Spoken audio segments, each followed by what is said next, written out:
Hello my dear friends, आपकी ज्ञान पाठशाला में आपका हार्दिक अभिनंदन है। तो आज हम लोग पढ़ने वाले हिंदी वर्णमाला में सारी जानकारी कि वर्णमाला में क्या क्या होते हैं, व्यंजन स्वर और कितने होते हैं और कौन कौन से होते हैं, सारा कुछ जानेंगे इस वीडियो में। तो प्लीज़ आप इस वीडियो में बने रहिएगा बिना स्किप किए हुए, ताकि आपको सारी जानकारी आज मिल जाए। ताकि अगर आप छोटे हैं तो भी आपके लिए फ़ायदेमंद है और आप बड़े हैं तो भी आपके लिए बेनिफिशियल है। तो चलिए स्टार्ट करते हैं बिना किसी देरी किए हुए।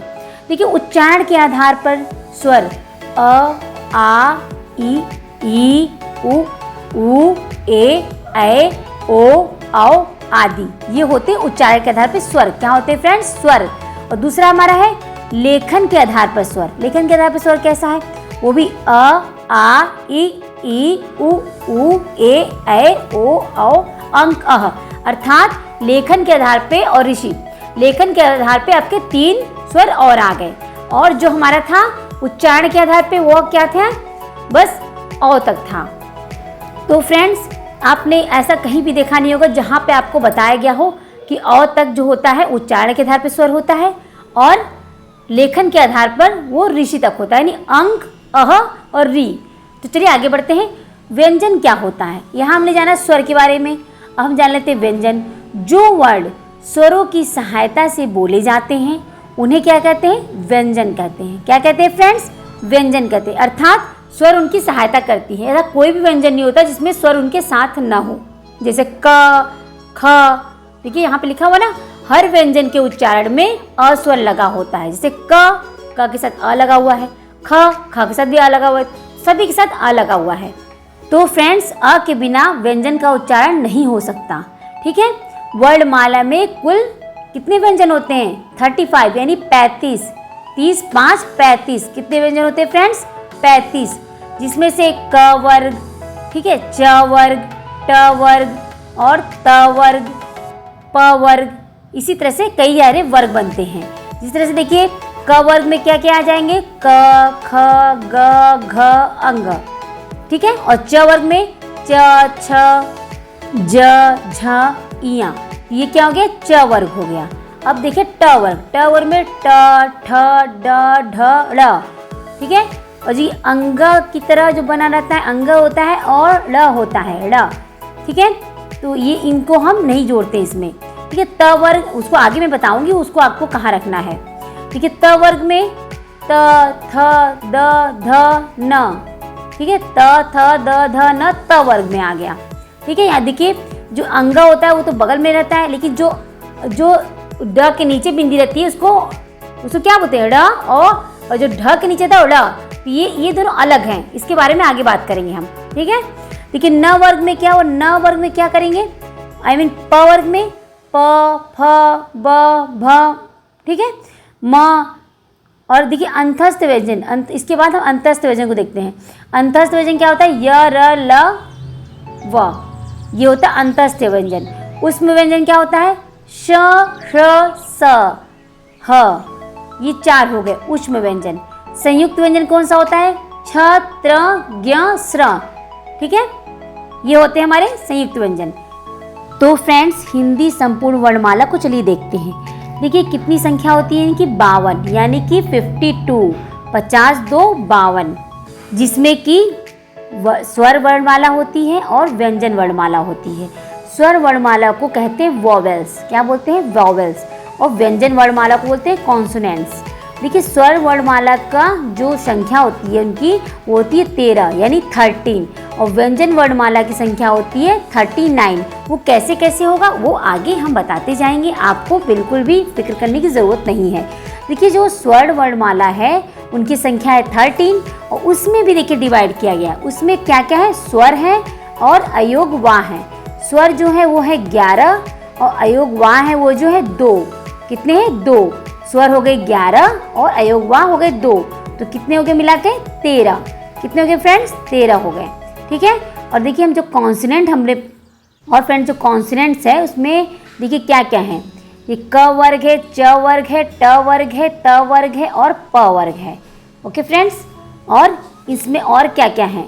इसमें है आपके अंतस्थ व्यंजन, ठीक है, अंतस्थ व्यंजन और उष्म व्यंजन, ये हो गए हमारे। और फिर संयुक्त व्यंजन और अतिरिक्त व्यंजन, ये सारा हम एक एक करके पढ़ेंगे। तो चलिए आगे देखते हैं इनको अच्छी तरीके से। फ्रेंड्स, जिस तरह से मैंने बताया भी वर्णमाला में क्या क्या होते हैं उसे दो भाग बांट लीजिए, स्वर और व्यंजन। ठीक है, स्वर में देखिए क्या क्या आएंगे, ह्रस्व स्वर आएगा और दीर्घ स्वर आएगा। क्या आएगा फ्रेंड्स, ह्रस्व स्वर और दीर्घ स्वर। ह्रस्व यानी छोटा, दीर्घ यानी बड़ा। ह्रस्व में 4 आएंगे और दीर्घ में 7 आएंगे। ह्रस्व में कौन कौन से हो जाए, अ, छोटी ई, छोटा ऊ और री से ऋषि, ये क्या हो गए ह्रस्व स्वर। दीर्घ स्वर में आ, ई, ऊ, ए, ऐ, ओ, औ, ये क्या हो गए दीर्घ स्वर हो गए। अब चलिए हम जान लेते हैं व्यंजन के बारे में कि व्यंजन को किस तरह से हम बांटेंगे, किस तरह से इनका पार्टिसिपेशन होगा।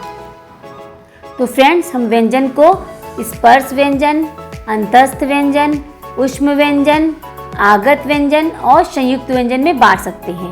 देखिए स्पर्श व्यंजन में क्या क्या आ जाएंगे, आपका पूरा क से लेकर के म तक, और तथा जो ड़ और ड़ आते हैं उनको भी रखते हैं इसमें, जैसे क ख ग घ अंग, च छ ज ज इया, ट ठ ड ड ड़ ड़ और ट ठ ड ढ ड़, त थ द ध न, प फ ब भ म, ड़ और ढ सब मिलके हो गए स्पर्श व्यंजन। और स्पर्श व्यंजन की कितनी संख्या है, 25 + 2 यानी 27 वर्ण है। अंतस्थ व्यंजन य, र, ल, व और उनकी संख्या है 4। क्या है, 4 वर्ण अंतस्थ व्यंजन है। ऊष्म व्यंजन श, श, स, ह यानी शगम वाला स, षटकोण वाला श और सपेरा वाला स और ह, ये क्या हो गए ऊष्म व्यंजन हो गए। इनकी भी संख्या 4 है। आगत वर्ण कौन कौन से हैं, 2 हैं, ज और फ, ज और फ। संयुक्त वर्ण कौन कौन से हैं फ्रेंड, छ, त्र, ज्ञ और श्रमिक वाला स्र। क्या है फ्रेंड्स, छ, त्र, ज्ञ और श्रमिक वाला श्र। इनकी भी संख्या 4 है। कितनी संख्या है, 4, यानी कि संयुक्त वर्ण भी 4 होते हैं। ओके फ्रेंड्स, तो हमने तो फ्रेंड्स स्वर की कुल संख्या कितनी होगी, 11। व्यंजन की कुल संख्या कितनी होगी, 41 यानी 41। तो दोनों को जब हम प्लस करेंगे तो कितना आ जाएगा, 52 यानी कि 52। तो फ्रेंड्स, जैसा कि मैंने बताया कि व्यंजन मुख्यतः 3 प्रकार के होते हैं। कौन कौन से फ्रेंड्स, स्पर्श व्यंजन, अंतस्थ व्यंजन और ऊष्म व्यंजन या फिर ऊष्म संघर्षी व्यंजन। ठीक है, और जिनकी संख्याएं जैसे हम जान चुके हैं कि स्पर्श व्यंजन कितने होते हैं, 25 होते हैं। अंतस्थ व्यंजन कितने होते हैं, 4 होते हैं। ऊष्म व्यंजन या फिर ऊष्म संघर्षी व्यंजन कितने होते हैं, 4 होते हैं। देखिए जो स्पर्श व्यंजन होता है उसको वर्गीय या उदित व्यंजन भी कहते हैं, जिसकी संख्याएं 25 होती हैं। क से प वर्ग, ठीक है, क से प वर्ग तक के सभी वर्ण इसमें आते हैं स्पर्श व्यंजन में। ठीक है, अब देख लेते हैं कि स्पर्श व्यंजन में क्या क्या होता है। जैसे क वर्ग में क्या होगा, क से लेके घ तक यानी क, ख, ग, घ। च वर्ग में च, छ, ज, झ। ट वर्ग में ट, ठ, ड, ढ। फिर त वर्ग में त, थ, द, ध। प वर्ग में प, फ, ब, भ। तो क्या हो गए, ये हो गए आपके स्पर्श व्यंजन। ठीक है, और जिसका पंचमाक्षर यानी 5वां वाला, ठीक है, 5वां वाला क्या है, वो नासिक। ठीक है, नासिक के वर्ण है, यानी जिस तरह के अंगा, इया, ड़, न, म, ये सब क्या हो गया, नासिक के वर्ण है। ठीक है, क वर्ग का उच्चारण स्थान क्या होता है ये भी जान लीजिए, कंठ से। कंठ होता है ना, जो गला के बीच में होता है वो कंठ होता है।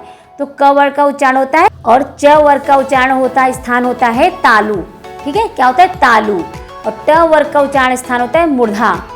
त वर्ग का उच्चारण स्थान होता है दंत यानी दांत। और ए जो आपका प वर्ग है उसका स्थान कहाँ होता है, होठ। यानी जैसे प बोलेंगे, फ बोलेंगे तो ओठ जो होता है, हमारे लिप्स होते हैं वो सटते एक दूसरे से ना, तो वो स्थान होता है। तो आशा करती हूँ कि आपको यहाँ तक समझ में आता होगा और आगे भी समझ में आएगा, तो बने रहिए इस वीडियो में। देखिए नेक्स्ट हमारे अंतस्थ व्यंजन जो कि 4 होते हैं, य, र, ल, व। ओके, तो जो वो हमारा य होता है वो अर्ध स्वर है। क्या है वो, अर्ध स्वर है। य और व क्या होता है, अर्ध स्वर। और जो र होता है वो प्रकंपित या लुंठित व्यंजन होता है। क्या होता है, प्रकंपित या लुंठी व्यंजन होता है। और जो ल होता है वो पार्श्विक व्यंजन होता है। क्या होता है फ्रेंड, पार्श्विक। देखिए फ्रेंड्स, आप इसको बिल्कुल भी अननेसेसरी मत समझिएगा ये बहुत इंपॉर्टेंट है आपके आगे आने वाले एग्ज़ाम में भी, और आपको अभी भी बहुत इंपॉर्टेंट है। किसी भी कंपटीशन एग्जाम में बैठेंगे आप तो आपको इन सब से क्वेश्चन जरूर मिलने वाले हैं। ठीक है, तो हमने समझ लिया यर और लव के बारे में कि कौन सा प्रकम्पित है, कौन सा अर्धस्वर है और कौन सा पार्श्विक व्यंजन है। ठीक है, अब देख लेते हैं यहाँ पे उष्म व्यंजन या उष्म संघर्षी व्यंजन जो 4 प्रकार के होते हैं। क्या होता है? शलगम वाला श, जिसको कहाँ से बोला जाता है? तालव से बोला जाता है, श। ठीक है, और जो मूर्धन्य होता है वो क्या होता है? षटकोण वाला श, ह्र मूर्धन्य। और जो स होता है जो दांतों से नीचे नीचे और दांत से नीचे सटता है, ठीक है, जो हमारे गम्स होते हैं इससे, तो होता है स। क्या होता है फ्रेंड्स? वो स जो दांत के नीचे सटते हैं गम से। फिर ह किससे बोला जाता है? कंठ से। किससे बोला जाता है फ्रेंड? कंठ से। ह को कंठ से बुलाया जाता है। तो यहाँ हमने क्या देखा? व्यंजन जो मुख्यतः 3 प्रकार के होते हैं, तीनों के प्रकार देखा और उसमें कौन कौन से व्यंजन आते हैं उन सबको देखा। ओके, तो ऐसे ही बने रहिए वीडियो में ताकि आपको सारा कुछ अच्छी तरह से सही प्रकार से समझ में आता रह सके। ठीक है, तो यहाँ देखिए क्या है, यही जो मैंने फिर से यहाँ रिपीट करके आपको थोड़ा सा रिपीट कराने के लिए बता दी हूँ मैं कि स्पर्श या वर्गीय व्यंजन। देखिए स्पर्श व्यंजन को वर्गीय व्यंजन भी कहते हैं, मैं आपको पीछे बताई थी, जिसमें क से म तक के वर्णों को स्पर्श या वर्गीय व्यंजन कहते हैं। जैसे क वर्ग का, च वर्ग का, ट वर्ग, त वर्ग, प वर्ग, तो ये सब क्या हो गए? हमारे स्पर्श या वर्गीय व्यंजन हो गए, जिसमें अंग, इया, ड़, न, म, ई क्या पंचमाक्षर जो होते हैं, यानी 5वें स्थान वाले जो अक्षर होते हैं वो अनुनासिक होते हैं या फिर नासिक वर्ण कहिए उन्हें। और देखिए नासिक वर्ण, अनुनासिक कहते हैं किसको? जो मुख और नाक दोनों से बोले जाने वर्ड को क्या कहते हैं? अनुनासिक कहते हैं। क्या कहते हैं फ्रेंड्स? अनुनासिक। ये कर्कश या कठोर व्यंजन। फ्रेंड्स कर्कश या कठोर व्यंजन किसको कहते हैं? ट, ठ, ड, ढ। ओके, तो यहाँ हमने कई सारी क्या हम लोग सब कुछ देख लिया हमने वर्णमाला के बारे में, संपूर्ण जानकारी हमने वर्णमाला के बारे में देख लिया। अगर आपको यहाँ की इस वीडियो में कुछ भी ऐसा भी हो, कोई भी पार्ट ऐसा हो जो आपको समझ में ना आया हो, तो फ्रेंड्स आप जाके कमेंट में जाके कमेंट जरूर कीजिएगा कि हाँ मुझे मैम ये समझ में नहीं आया, मैं इसके बारे में एक सेपरेट वीडियो चाहता हूँ, तो मैं उसको भी आपको बताऊँगी। ऐसा नहीं कि आपको बताया नहीं जाएगा। तो देखिए फ्रेंड्स यहाँ पे, तो फ्रेंड्स चलिए आपका एक रिवीजन करा देते हैं। देखिए यहाँ पे लिखा है ना वर्ग लिखा हुआ है, जिससे क को किससे बोला जाता है? कंठ से। ठीक है, और च को तालव्य से, और त वर्ग को मूर्धा से, त वर्ग को दंतस्य से, और प वर्ग को ओष्ठ यानी ओठ। ठीक है, और क कंठ से बोला जाता है, जिसका स्थान कहाँ हो गया? कंठ हो गया। च तालव्य से यानी तालु स्थान हो गया, और ट हो गया मूर्धा यानी मूर्धा से, त हो गया दंतस्य यानी दांत से, तो फ्रेंड्स प हो गया ओष्ठ यानी ओठ से। और ये अघोष महाप्राण, अघोष महाप्राण इसमें क्या है? क वर्ग के जितने भी आते हैं उसमें क्या है? अघोष महाप्राण उसमें है आपका ख, और च वर्ग में छ, और ट वर्ग में आपका होगा ढ, और त वर्ग में ध, प वर्ग में फ। ये अघोष महाप्राण, अघोष कहिए चाहे महाप्राण कहिए। और सघोष अल्पप्राण कौन से होते हैं? क वर्ग में आपका ग हो जाएगा, यानी कि तीसरा वर्ण वो सघोष या फिर अल्पप्राण होगा। च वर्ग में ज हो जाएगा, ट वर्ग में आपका ड हो जाएगा, त वर्ग में द हो जाएगा, और प वर्ग में ब हो जाएगा। और देखिए यहाँ पे अघोष में क्या था? दूसरा वर्ण आता था, जैसे ख, छ, ढ। ठीक है, ट, ठ, ठ। ओके फ्रेंड्स, ट वर्ग में आपका अघोष महाप्राण होगा ठ, और त में दूसरा हो जाएगा, दूसरा अर्थात थ, और प वर्ग में थ। तो अब देख लेते हैं कि सघोष हमने क्या देखा? अघोष और सघोष, महाप्राण और अल्पप्राण। सघोष महाप्राण देख लेते हैं, उसमें आएगा घ, और च वर्ग में झ, ट वर्ग में ढ, और त वर्ग में ध, और प वर्ग में म। और सघोष अल्पप्राण में क्या है? देखिए अघोष का भी महाप्राण और सघोष का भी महाप्राण। इसी तरह से सघोष अघोष दोनों का अल्पप्राण महाप्राण दोनों है। ठीक है, जिससे सघोष का अल्पप्राण क्या हो जाएगा? अंग, इया, ड़, न। तो फ्रेंड्स आशा उम्मीद करती हूँ कि ये लेक्चर आपको बहुत पसंद आया होगा, क्लास भी समझ में आई होगी। अगर नहीं समझ में आता है तो कमेंट में जाकर जरूर कमेंट कीजिएगा। अपना ख्याल रखिएगा और पढ़ाई को अच्छी प्रकार से कीजिएगा, जारी रखिएगा पढ़ाई। तो मिलते हैं नेक्स्ट वीडियो में, अपना ख्याल रखिएगा, बाय बाय।